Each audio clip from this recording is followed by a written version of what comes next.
Для советского народа это была Великая Отечественная война. Он вел ее во имя свободы и независимости своей социалистической родины, во имя избавления Европы, да и всего мира от фашистского порабощения. 20 миллионов жизней советских людей унесла эта война. Наш народ не забудет ее никогда. Леонид Ильич Брежнев.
Hello, I'm Burt Lancaster.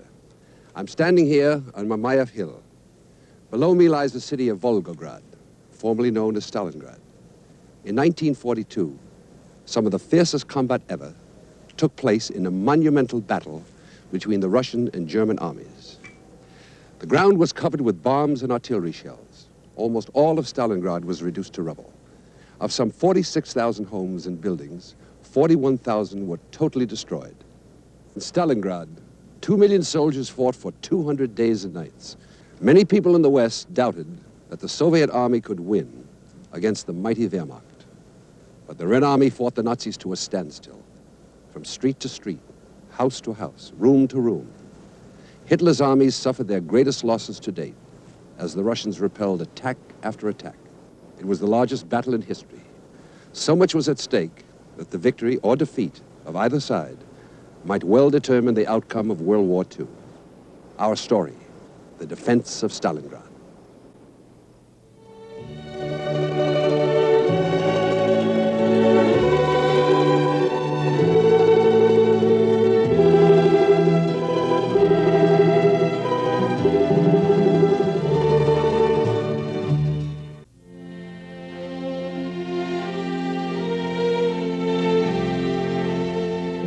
Everywhere in the Soviet Union, there are massive statues, monuments of marble, bronze, and stone, testaments of the war that killed 20 million Russian people, daily reminders. Nowhere is there more evidence of the terror of war than in Stalingrad. The statues and the monuments seem to grow like trees in the city squares, in the forests of graves.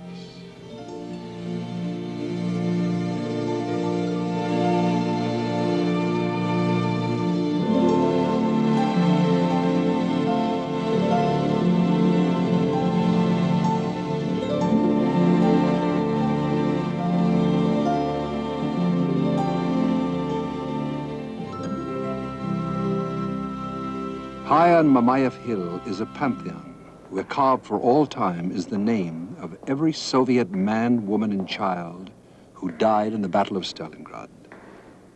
Some say 750,000. Others put the figure closer to 1 million. Everybody remembers. Nobody counts.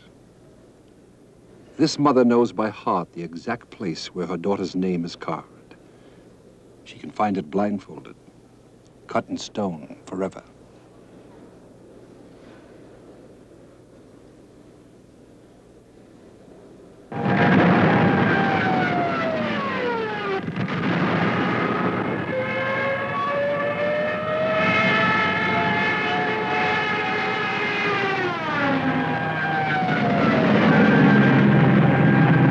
Tag und starke Wolga-Festung im Hagel der deutschen Bomben. Heer und Luftwaffe haben starke Kräfte zum Sturm auf Stalingrad angesetzt.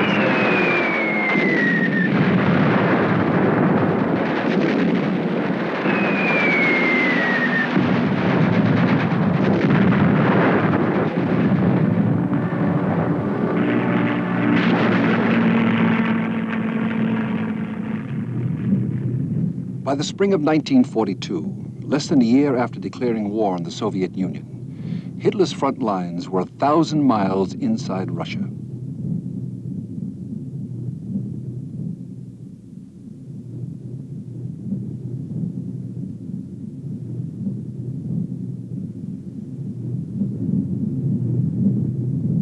Moscow was threatened. Leningrad fought on.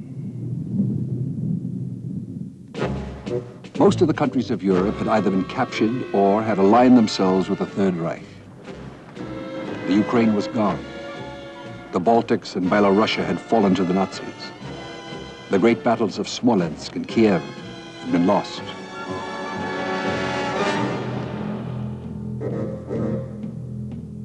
In January of 1942, the Nazi High Command had made an attempt to involve Japan in the war against Russia.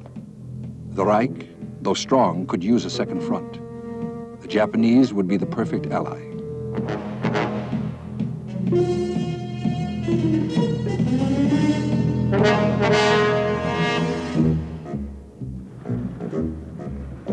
Japan's ambassador Oshima was escorted to the front. There he could see for himself the campaign-hardened Wehrmacht officers. This summer the Soviets will be crushed, Hitler had boasted. It's all but finished. While the ambassador was listening politely, he was thinking of his government's own war against America.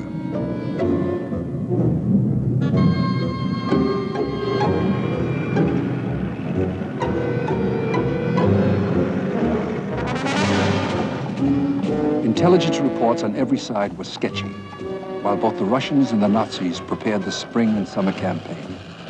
No one knew for sure where the Nazis would strike next. Stalin thought they would try again for Moscow.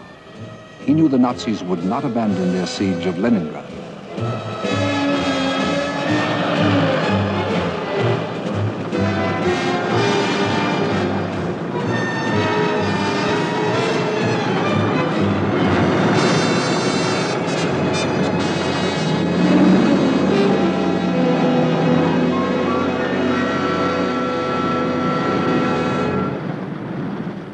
On April 5th, 1942, the Führer issued his basic battle plans for that year's major campaign of force on the southern front towards Stalingrad and the Caucasus.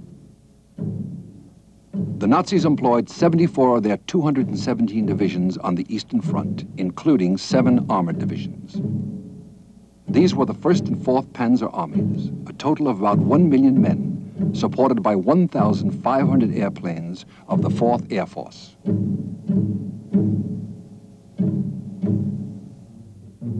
His secret objective was a breakthrough across the Don and the Volga. He would seize the great oil fields of the Caucasus and Baku and open the way into Turkey, Iraq, and Iran.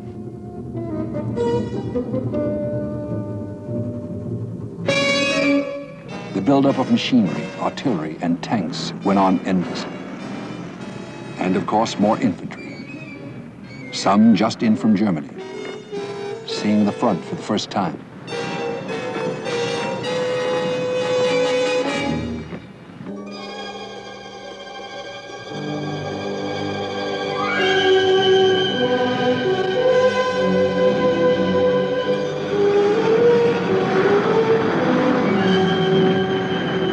Late that spring, the Soviets struck at Kharkov, intending to retake the Donetsk industrial region.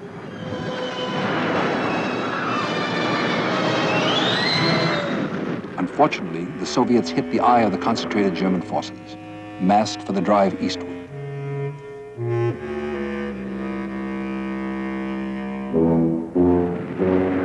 Three or four Soviet armies were almost destroyed in less than a week. Now the Nazi summer offensive was well underway.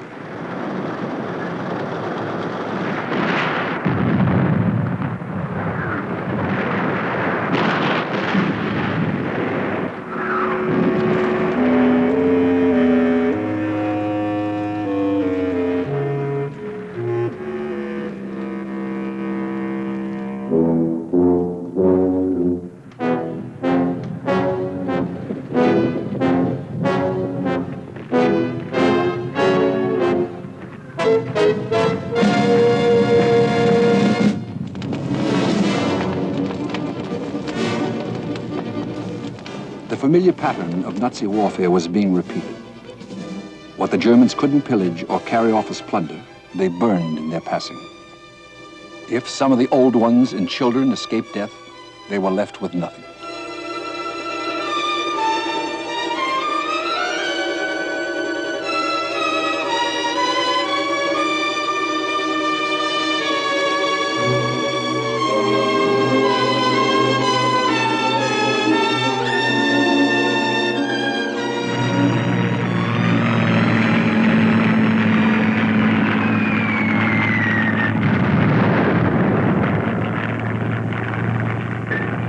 On the southernmost front, things were not going well for the Red Army. Fighting hard along the Black Sea coast and around the Sea of Azov, they were forced to retreat to the Kerch Peninsula. Kerch fell.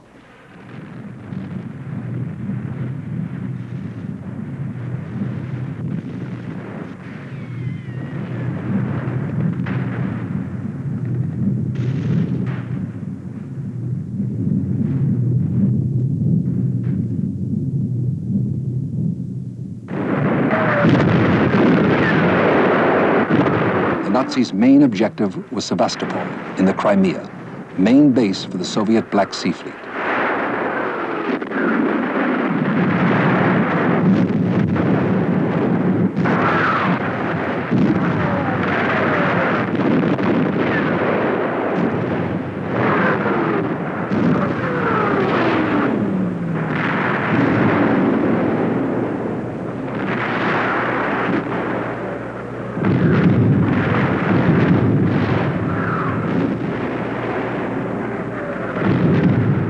Sebastopol was a fortress. To reduce it, the Germans brought up special siege guns. In command was von Manstein, one of Hitler's most successful generals.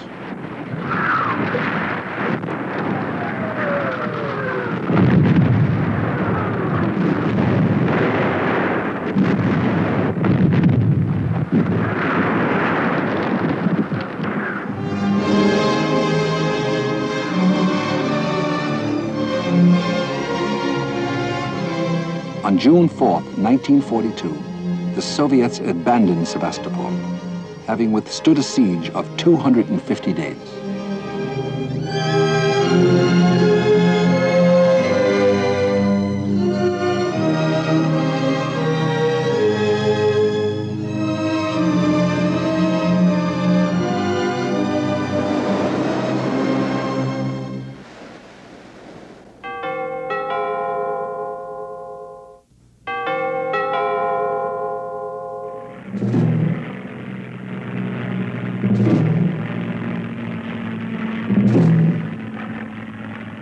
Encouraged by their successes at Kharkov, Kerch, and Sebastopol, the Nazis pressed on for Stalingrad and the road to the Caucasus. By mid-June, the Nazis had massed over 250,000 men with 3,000 pieces of artillery and nearly 500 tanks and 1,200 aircraft.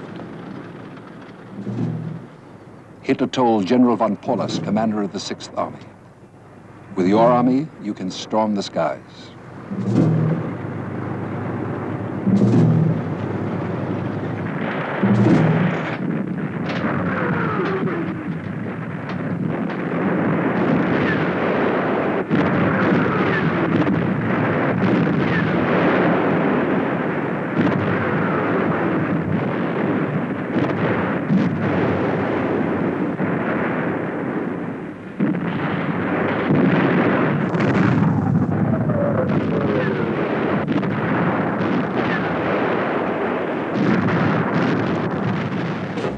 Against this, the Red Army mustered 160,000 men, just over 2,000 guns and mortars, 400 tanks, and 450 aircraft.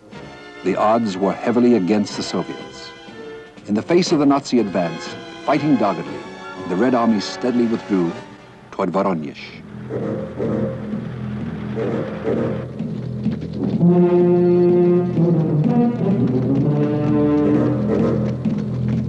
The Germans crossed the Don. Then they hit trouble.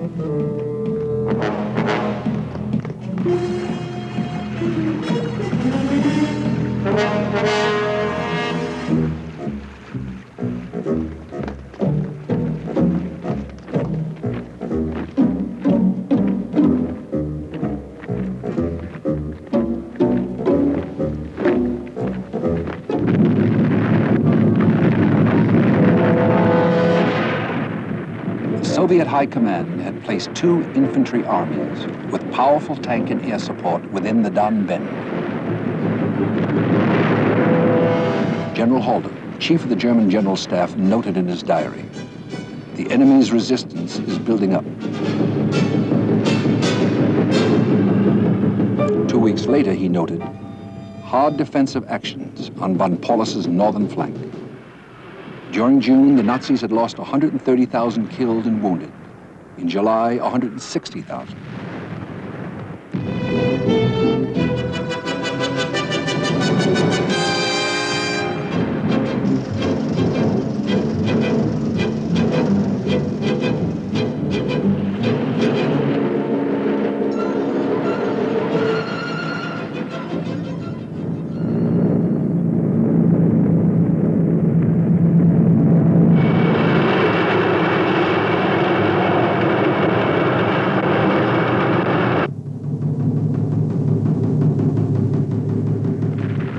It was the prelude to the Battle of Stalingrad.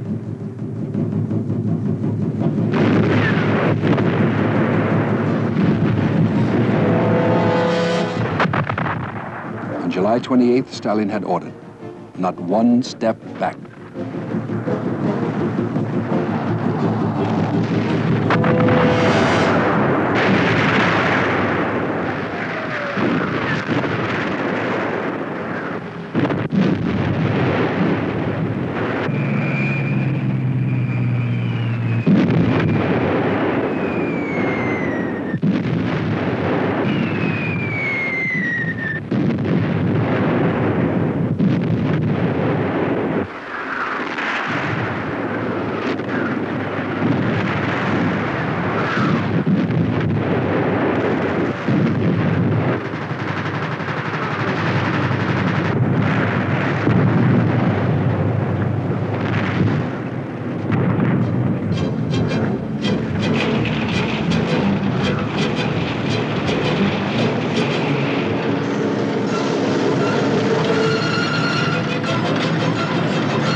Despite their superiority in numbers and equipment, the Nazis were still more than 60 miles away from Stalingrad. It would take them 2 months to cover the distance. In August, the Nazis lost nearly 260,000 men.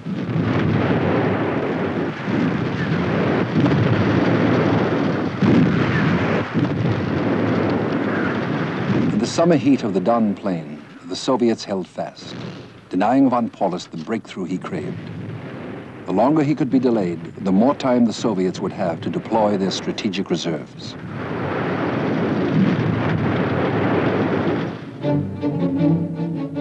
And the more armament they would get from the factories of Siberia. The new aircraft, T-34 tanks, guns, Katyusha rocket batteries. Day and night they toiled.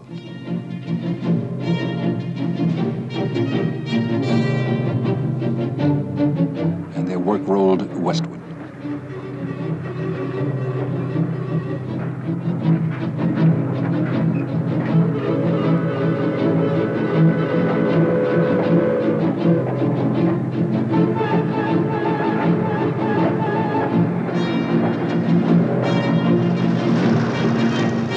Westward to the Volga and the city of Stalingrad.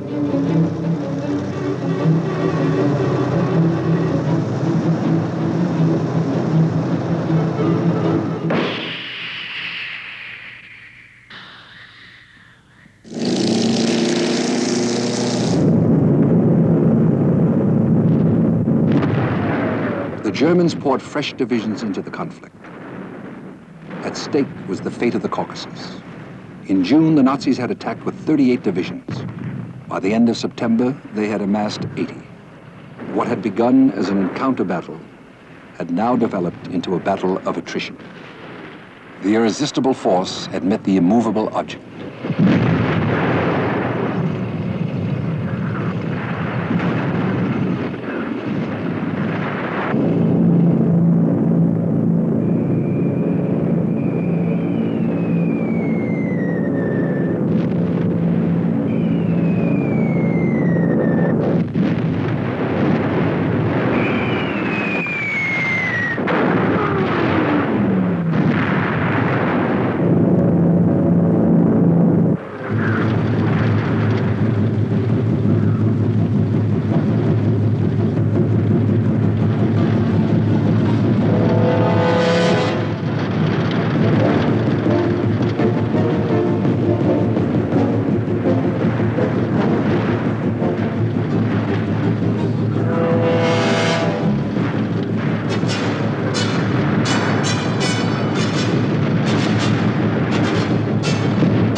Stalingrad itself had long since been put into a state of readiness.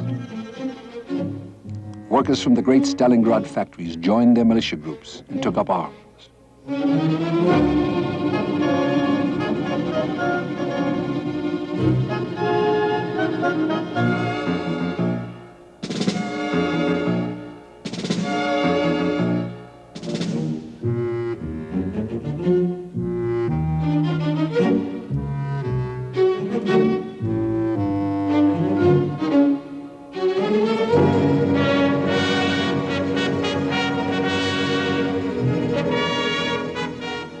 Party committee declared, each single one of us must apply himself to the task of defending our beloved town, our homes, and our families. Let us barricade every street, transform every district, every block, every house into an impregnable fortress.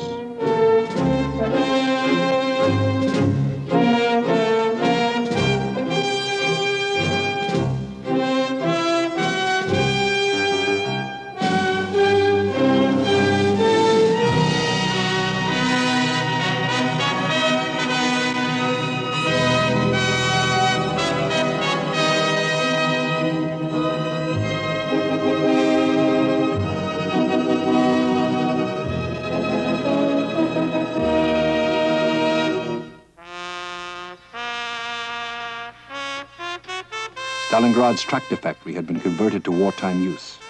Its tanks went straight to the front.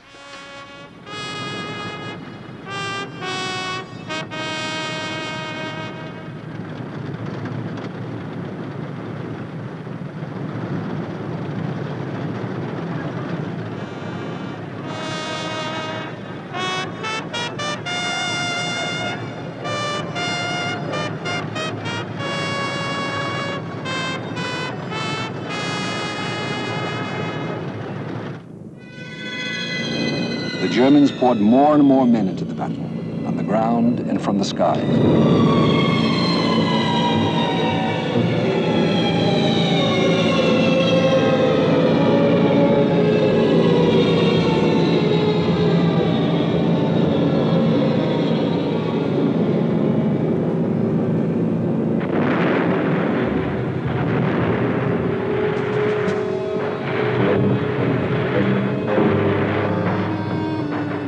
Von Paulus's advanced units battered their way across the northern suburbs of the city and managed to reach the steep bank of the Volga. Von Paulus assumed that he now had Stalingrad in his grasp. Von Paulus's artillery could range from end to end of the city, and his toehold on the river seemed to indicate that he could command the Soviet supply route. But when the column that had reached the Volga tried to expand its perimeter, the Red Army beat it back. What von Paulus could not know was that the Soviets had turned Stalingrad into one enormous fortress.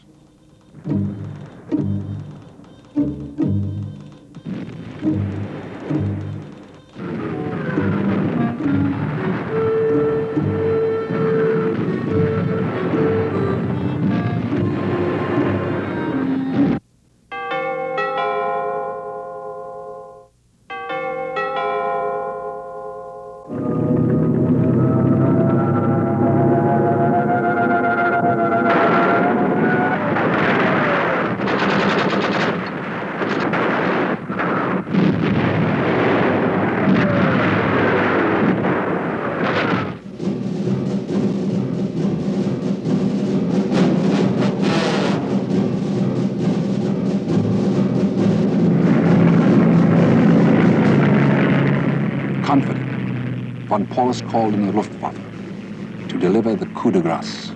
It was the heaviest strike the Nazi Air Force had made since the first day of the war in Operation Barbarossa. Every bomber that could fly was in the air above the city. They flew a total of over 2,000 sorties.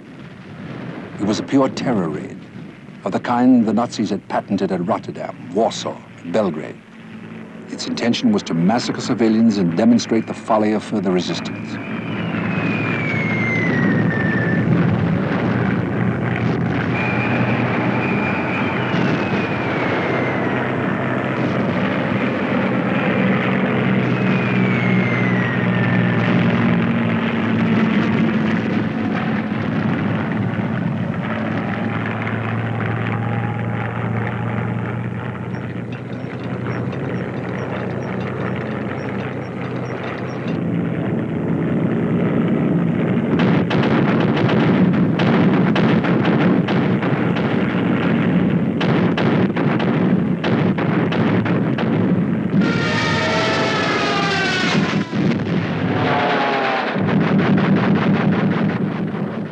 Luftwaffe's high explosives began to pulverize the city, giving the coming battle its best-known characteristic.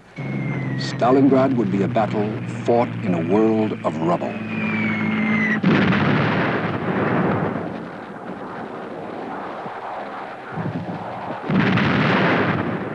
Long after the bombers had left, the flames still crackled. The terror raid had realized one of its objectives. It had killed the innocent, many of them, and wounded more. But the raid's other purpose, the breaking of Stalingrad's will to fight, had utterly failed.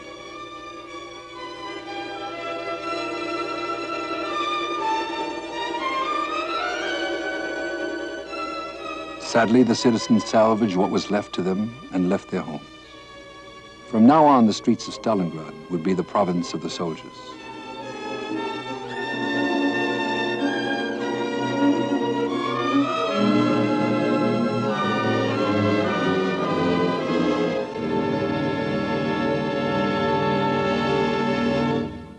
The Luftwaffe's attacks continued, but with less weight against growing opposition. From now on, the Nazis were no longer bombing the defenses. The Nazis had 1,200 planes at their disposal. Soviets, fewer than 500.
On August 29th, the Soviet High Command signaled the importance it attached to Stalingrad. It sent in Marshal Zhukov. Zhukov had never lost a battle.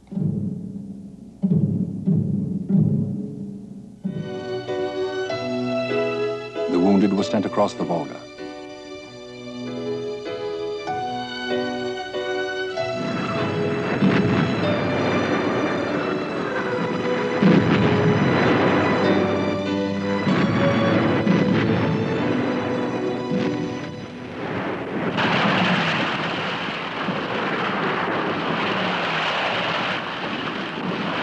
Von Paulus was still extremely powerful.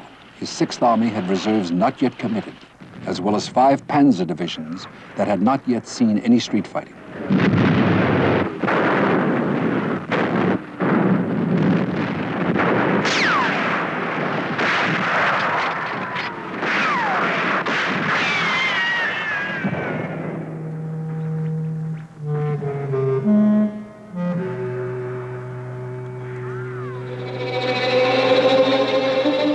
Early in September, Hitler told von Paulus, the vital thing now is to concentrate every available man and capture as quickly as possible the whole of Stalingrad itself and the banks of the Volga. Von Paulus was a man who obeyed orders.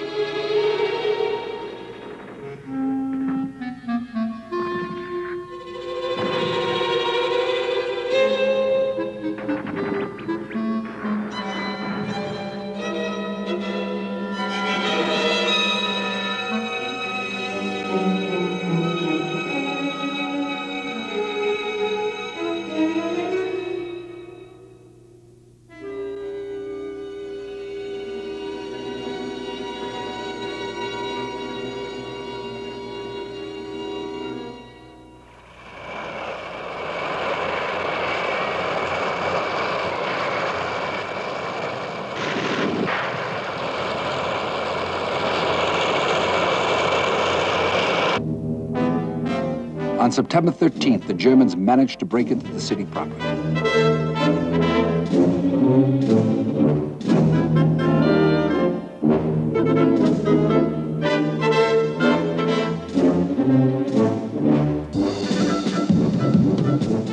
They were jubilant. Stalingrad seized.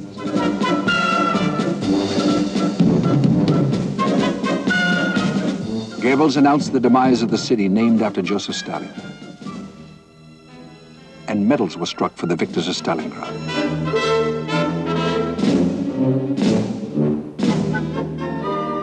In the field, the issue of awards for valor was prodigal. The Wehrmacht was congratulating itself on its extraordinary achievements.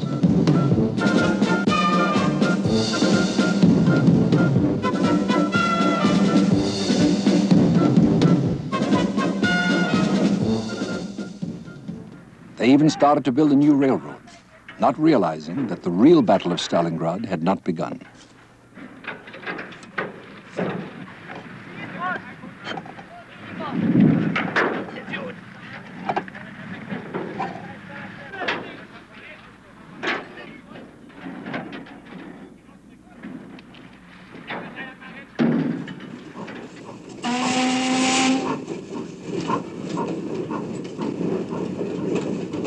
Their mood was one of soldiers who had won a great victory. The letters home were exuberant. Today I wrote to Elsa, we shall soon see each other. All of us feel that the end, victory, is near. For many of them, the end was very near. Bunter einmal wird sie wieder himmelblau. Geht's mal drüber und mal drunter, wenn uns der Fredelauf braucht. Davon geht die Welt nicht unter, die wird ja noch gebraucht. Davon geht die Welt nicht unter, die wird ja noch gebraucht.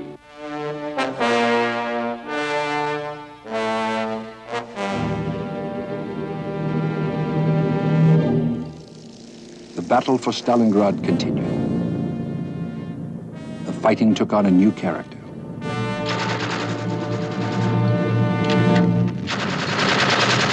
Whereas previously the course of a campaign could be measured in miles, in Stalingrad, progress was measured in yards. In one 3-day period, the center of the city changed hands 5 times.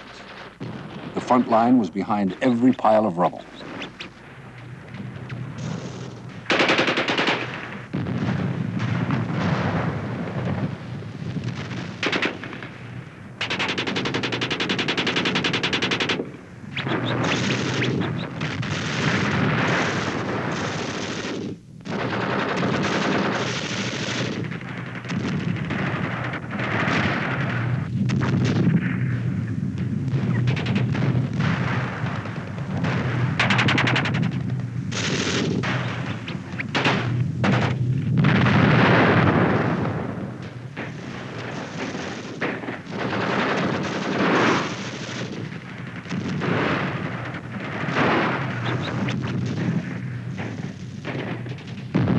Stalingrad was a general's nightmare.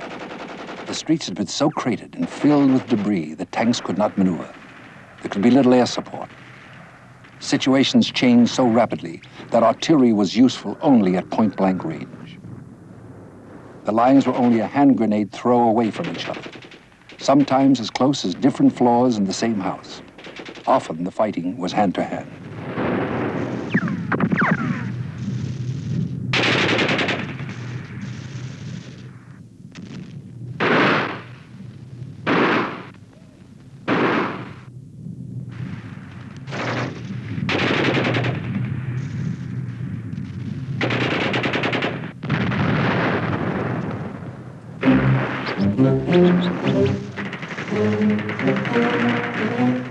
It was a kind of warfare that put a premium on individual skills, quick eyesight, steady nerves, the will to fight and kill.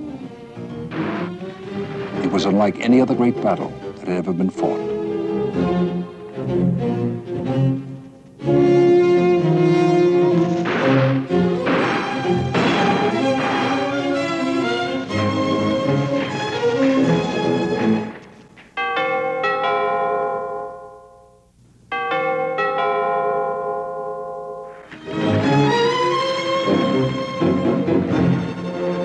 In one building, 20 Soviet soldiers of different nationalities fought off all attacks for 58 days.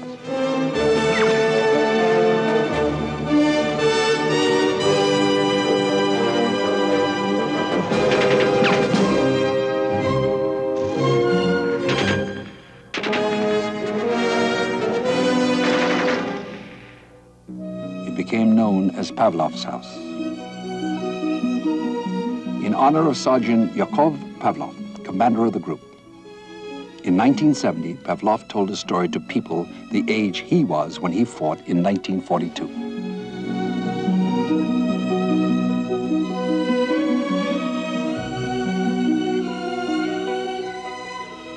Ivan Afanasyev fought shoulder to shoulder with Pavlov. He was blinded in the war, but doctors recently restored his eyesight.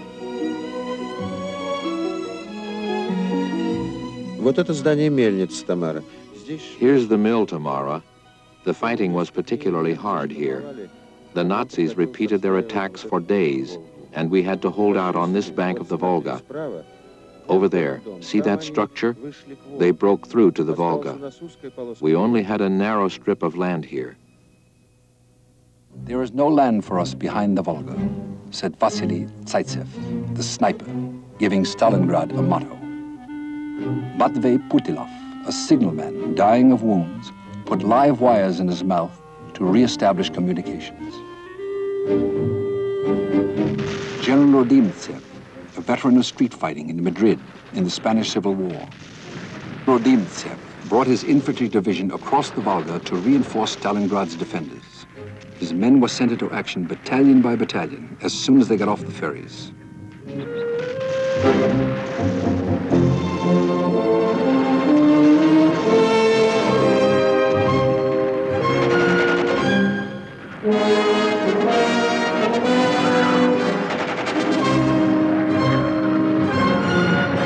General Chuikov's 62nd Army was becoming a legend. A German lieutenant wrote, "The front is a corridor between burnt-out rooms. It's the thin ceiling between floors. There's a ceaseless struggle from noon to night. The street is no longer measured by meters, but by corpses."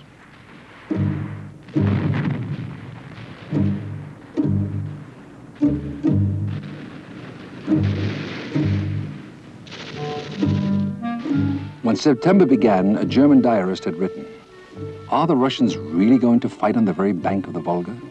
It's madness." At the end of October, he was writing, "The Russians are not men, but some kind of cast iron creatures. They never get tired and are not afraid of fire."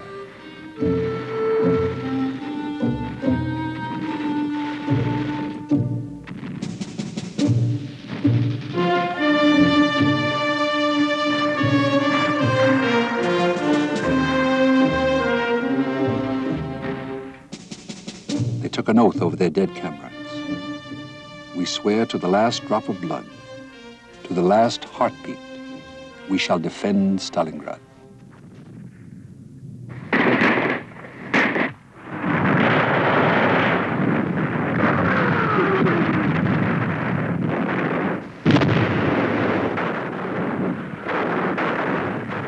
By the end of October, the city was cut in half. The Soviet positions had shrunk to a few pockets of stone, nowhere more than 300 yards deep. General Chuikov exhorted, act more ruthlessly with your grenade, your Tommy gun, your dagger, and your spade. Marshal Chuikov. Я вспоминаю, когда мы стояли на последнем командном пункте 10-15. Our last command post was within 10 or 15 yards from the water's edge, I recall. It was very hard fighting between our 62nd Army, later the 8th Guards Army, and the Nazis. They had great superiority. Эта победа именно была потому что за нами стояла Великая Русь и Великая...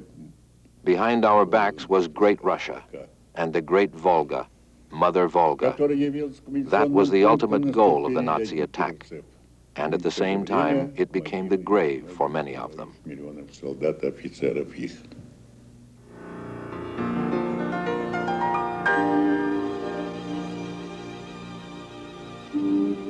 Mother Volga, a symbol of Russia's will, the river of her people's poetry, and a source of their wealth.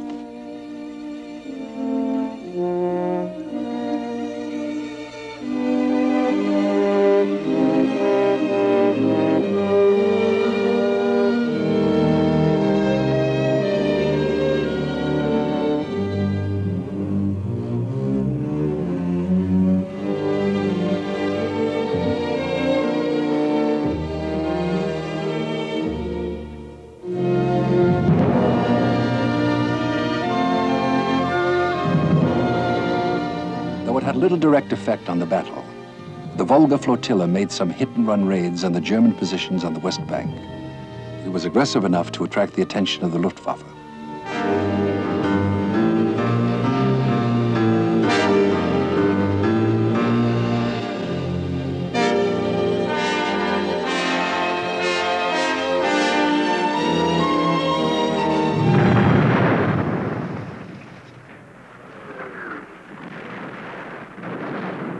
Some of the defenders of Stalingrad were Soviet Marines. One German wrote of their fighting qualities. If all the buildings of Stalingrad are defended like this, then none of our soldiers will get back to Germany.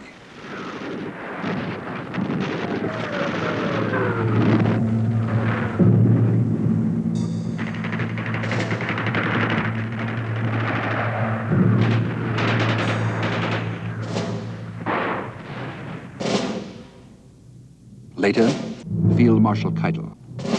Just to engage another division, another battalion, seemed enough to capture the city. But the German General Staff was dreaming.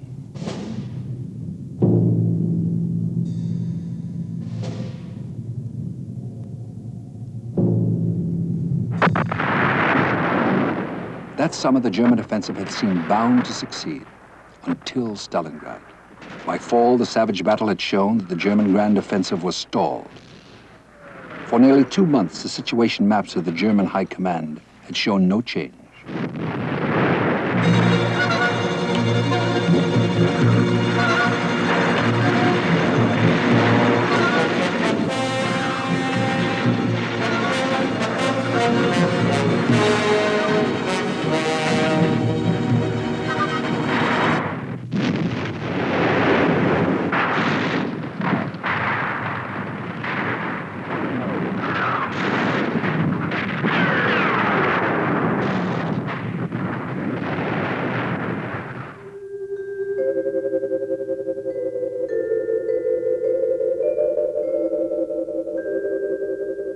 Moscow, November 6, 1942, the 25th anniversary of the October Revolution. Stalin broadcast. Чем объяснить тот факт, что немцам все же удалось в этом году? How can we account for the fact that this year the Germans still managed to take the military initiative and enjoy serious tactical success on our front? The matter is that the Germans and their allies accumulated all their available resources to throw them to the Eastern Front and to create on one sector of the front a great superiority. There is no doubt that but for these measures, the Nazis could not have achieved this success on our front.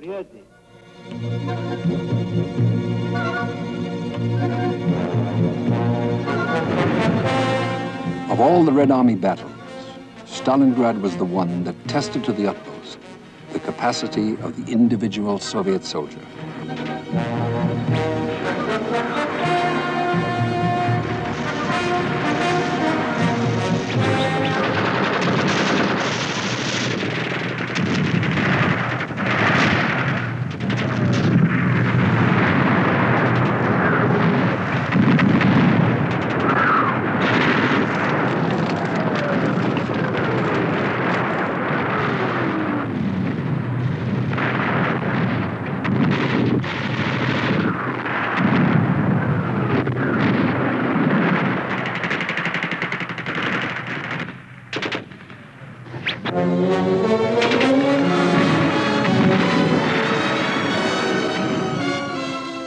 Of all the Red Army battles, Stalingrad was the one that would determine the outcome of the unknown war.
Our next story, survival at Stalingrad. Through the winter of 1942 to 1943, the Red Army and the Wehrmacht were locked in an epic struggle on the banks of the Volga. It became the biggest battle of attrition in the entire war. The future of both armies was at stake, and the outcome of the unknown war.